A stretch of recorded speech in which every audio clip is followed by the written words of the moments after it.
कर्नाटक विधानसभा का कार्यकाल 24 मई 2023 को खत्म हो रहा है। कुछ ही महीनों में राज्य में चुनाव होने को हैं।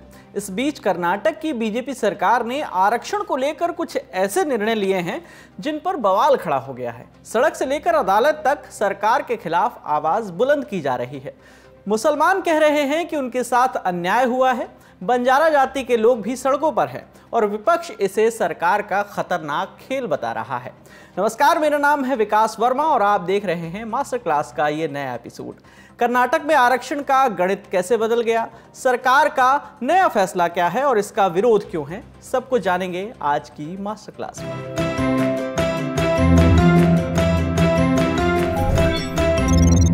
तो सबसे पहले जानेंगे कि सरकार का फैसला क्या है।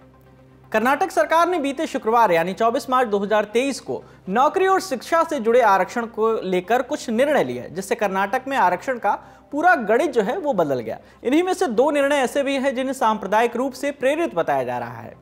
पहला कि मुसलमानों को 2B कैटेगरी के तहत मिलने वाला जो आरक्षण था 4%, उसे खत्म कर उन्हें आर्थिक रूप से पिछड़े लोगों की कैटेगरी यानी EWS में डाल दिया गया। और दूसरा कि इस 4% आरक्षण को वो कालिगा और लिंगायत समुदाय में बांट दिया गया।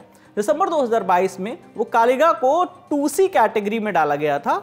अब इस कैटेगरी में वो कालिगा समुदाय को मिलने वाला आरक्षण 4% से बढ़कर 6% हो गया है, जबकि पंच मसालियों, वीर शैवों और दूसरी लिंगायत श्रेणियों जिन्हें 2D कैटेगरी में 5% आरक्षण मिलता था, वो बढ़कर 7% हो गया है। वहीं EWS कैटेगरी में डाले जाने के बाद मुस्लिम समुदाय को इस कैटेगरी के 10% आरक्षण के लिए ब्राह्मणों, वैश्यों, मुदालियर, जैन और दूसरे समुदाय के लोगों के साथ लड़ना होगा। कर्नाटक के मुख्यमंत्री बसवराज बोम्मई ने कहा कि धार्मिक अल्पसंख्यकों को आरक्षण देने का कोई संवैधानिक प्रावधान नहीं है। हम धार्मिक अल्पसंख्यकों के लिए कोई समस्या नहीं पैदा करना चाहते थे, इसलिए हमने एक सक्रिय कदम उठाया है। बोम्मई के मुताबिक EWS समुदाय में मुसलमानों को कई मौके मिलेंगे, कोटे में कोई बंटवारा नहीं होगा। बोम्मई ने यह भी कहा है कि कैटेगरी 1 के तहत पिंजारा, नदाफ जैसी जिन 12 मुस्लिम उपजातियों को जो आरक्षण मिल रहा है उस पर कोई फर्क नहीं पड़ेगा और सरकार इन पिछड़ी जातियों के विकास के लिए बोर्ड भी बनाएगी। लेकिन कांग्रेस और दूसरे विपक्षी दल मुस्लिमों के 4% आरक्षण को खत्म किए जाने का विरोध कर रहे हैं। कांग्रेस का कहना है कि राज्य में पिछले 30 सालों से मुसलमानों के लिए पिछड़ा वर्ग कोटा है। ये एक कानून की तरह स्थापित हो चुका है। बिना किसी वैज्ञानिक आधार के, बिना किसी आयोग की रिपोर्ट के इसे बदला नहीं जा सकता। कांग्रेस के इस बयान के मायने क्या हैं, ये विरोध क्यों है, इसे समझेंगे। लेकिन पहले कर्नाटक के सभी कैटेगरी के जो आरक्षण है उसमें क्या बदलाव हुआ है वो जान लेते हैं। कर्नाटक में कैटेगरी 1 में पिछड़ा वर्ग को रखा गया है और इन्हें 4% आरक्षण दिया गया है। कैटेगरी 2 को 2 सब कैटेगरी में बांटा गया है। इसमें कैटेगरी 2A और 2B है। कैटेगरी 3 को भी 2 कैटेगरी में बांटा गया है, कैटेगरी 3A और कैटेगरी 3B। कैटेगरी 2A में अन्य पिछड़ा वर्ग को रखा गया है और इन्हें 15% आरक्षण दिया गया है। और कैटेगरी 2B में मुस्लिमों को रखा गया है और 4% का आरक्षण इनको दिया गया था। कैटेगरी 3A में वो कालिगा आदि समुदायों को रखा गया है और इन्हें 4% आरक्षण दिया गया था, जिसे अब बढ़ाकर 6% कर दिया गया है। कैटेगरी 3B में लिंगायत और बाकी समुदायों को 5% आरक्षण दिया गया था, जिसे अब बढ़ाकर 7% कर दिया गया है। ऐसी कैटेगरी में अनुसूचित जाति के लोगों को 17% आरक्षण दिया गया था। ये अभी भी उतना ही है, लेकिन इसे 4 हिस्से में बांट दिया गया है। ST कैटेगरी में अनुसूचित जनजाति के लोगों को 7% आरक्षण दिया गया था। इसमें फिलहाल कोई बदलाव नहीं किया गया है। वहीं EWS कैटेगरी में 10% आरक्षण दिया गया था, लेकिन अब इस कैटेगरी में मुस्लिमों को भी शामिल कर लिया गया है। एक और बात, सुप्रीम कोर्ट ने आरक्षण की जो सीमा है उसे अधिकतम 50% तय किया है और EWS कैटेगरी के 10% आरक्षण को छोड़ दें तो भी कर्नाटक सरकार 50% आरक्षण की सीमा पहले ही क्रॉस कर चुकी है। अक्टूबर 2022 में कर्नाटक सरकार ने SC और ST का आरक्षण जो है क्रमशः 15% से बढ़ाकर 17% और 3% से बढ़ाकर 7% करने का ऐलान कर दिया था। इस तरह कर्नाटक में कुल आरक्षण जो है 56% हो जाता है। बोम्मई ने यह ऐलान करते वक्त कहा था कि SC ST कम्युनिटी को सरकार का ये दिवाली गिफ्ट है। हालांकि देश भर में एक पक्ष का मानना यह भी है कि EWS कोटे से 50% वाला सुप्रीम कोर्ट का बैरियर पहले ही टूट चुका है। अब आपको मुस्लिम आरक्षण का इतिहास और गणित समझाते हैं। ये गणित बदले हुए आरक्षण का है, लेकिन मुसलमानों को उनका आरक्षण उनसे लिया जाना मुस्लिमों की सामाजिक दशा सुधारने के लिए उनके हित में लिए गए एक 100 साल पुराने फैसले को पलटने जैसा है। कैसे? इसके लिए कर्नाटक में मुसलमानों को मिले आरक्षण के इतिहास को समझना बेहद जरूरी है। आजादी से पहले से अब तक कई कमीशन बने, इन सभी ने कर्नाटक के मुसलमानों को एक पिछड़ा समुदाय माना। प्रोफेसर एस जेफिट बेंगलुरु सेंट्रल यूनिवर्सिटी के वाइस चांसलर रहे हैं। उन्होंने 2015 में कर्नाटक के धार्मिक अल्पसंख्यकों पर एक स्टडी की थी। प्रोफेसर जेफिट इंडियन एक्सप्रेस से बात करते हुए कहते हैं कि साल 1918 में मिलर पैनल से लेकर साल 1990 में ओ चिन्नप्पा रेड्डी कमीशन तक सभी ने मुसलमानों को सामाजिक रूप से पिछड़ा माना है।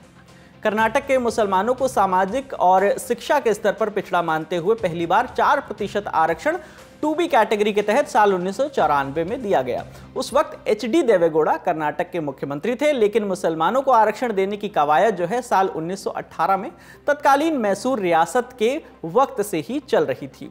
साल 2019 में Indian institute of social and economics change के रिसर्च स्कॉलर अजहर खान ने एक रिसर्च पेपर तैयार किया था। इस पेपर के मुताबिक मैसूर के तत्कालीन राजा कृष्णराज वाडियार चतुर्थ ने साल 1918 में मिलर कमेटी बनाई थी। इस कमेटी ने पिछड़े लोगों के लिए आरक्षण, स्कॉलरशिप और आयु सीमा में छूट जैसी चीजों की सिफारिश की थी। नौकरियों में पिछड़े वर्गों के लिए कुछ छूट भी दी गई थी इसके तहत, और इस समिति ने जो है मुसलमानों को भी पिछड़ा वर्ग माना था।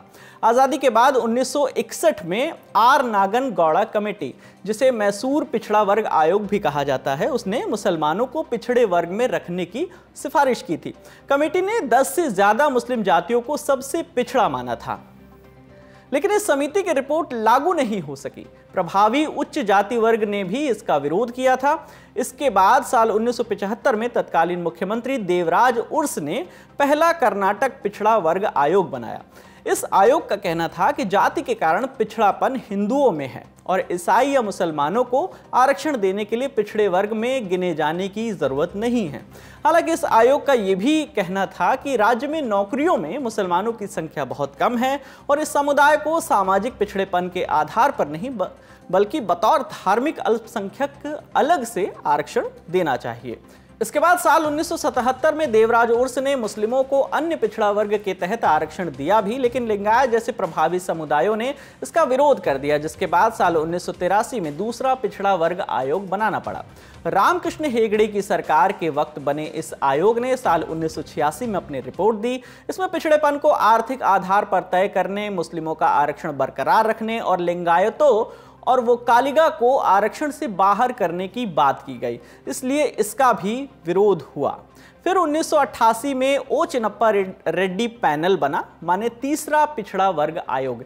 इसकी रिपोर्ट साल 1990 में आई। इसमें पिछड़े वर्ग से क्रीमी लेयर हटाने को कहा गया, लेकिन मुसलमानों को बैकवर्ड क्लास में ही बनाए रखने को कहा गया। इसके बाद साल 1994 में वीरप्पा मोइली की सरकार बनी। उन्होंने मुसलमानों को आरक्षण देने के लिए एक नई कैटेगरी 2 बनाई।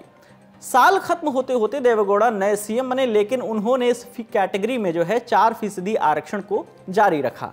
इंडियन एक्सप्रेस के मुताबिक उस वक्त कर्नाटक के पुलिस मुखिया ने देवेगौड़ा को कुछ आंकड़े दिए थे, जिसके मुताबिक पूरे प्रदेश की जो पुलिस है उसमें सिर्फ 0.1% जो कांस्टेबल हैं वो मुस्लिम थे।